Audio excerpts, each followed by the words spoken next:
কোন মহিলা যদি কোরবানির দিনে কোরবানির পশুটাকে জানালার ফাঁক দিয়ে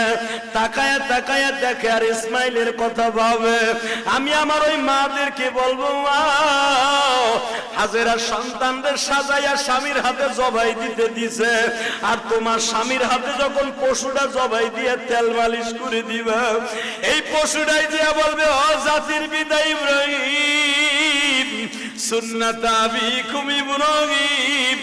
তোমার সুন্নাত আদায় করতে যাই মহিলাই গরুটারে খৈল ভুসি খাওয়াইছে, এই মহিলা গরম পানি করে দিয়ে আদর করে দিছে,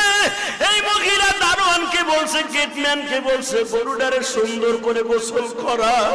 মনে রাখো গো মা, এই জন্যই দেখবেন গরু কিনবেন আপনি,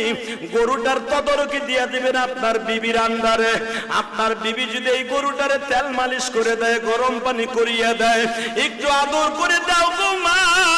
ইসমাইলের গাড়িতে তুমি জান্নাতে যাইবা। এই জন্য গরু কিনা বাড়ির সামনে ঝুলাইয়া রাখবেন,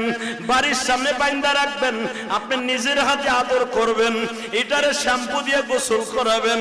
এটার মাথায় চুলকায় দিবেন, আর চোখের বাড়ি সাইডে দিয়া বলবেন, হে পশুরে, তোরে আমি কিনছিলাম, তুই আমারে পাপের থেকে বাঁচাই দিয়ে গেলি। লাইয়ান আল্লাহ লুহুমুহা ওয়ালা দিমাউহা ওয়ালাকিন ইয়ানালুহুত তাকওয়া মিনকুম। আমার আল্লাহ কোরআনে বলে, আমি গোশত হাড্ডি মাংস কিছুই খাই না রে বান্দা,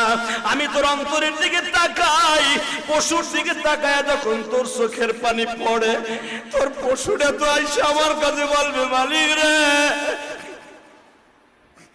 কোটি কোটি পশু গাবতলির হাটে, হাসনাবাদের হাটে, পোস্তগোলার হাটে, মিরপুরের হাটে, ক্যান্টনমেন্টের হাটে, আল্লাহ এমপি সাহেবের বাড়ির সামনে, আল্লাহ কত আলোকদের মাঠে কত লাখ লাখ গরু আসছিল, সবাই কিন্তু বিক্রি হয় নাই, কেউ গাড়ি বলিয়া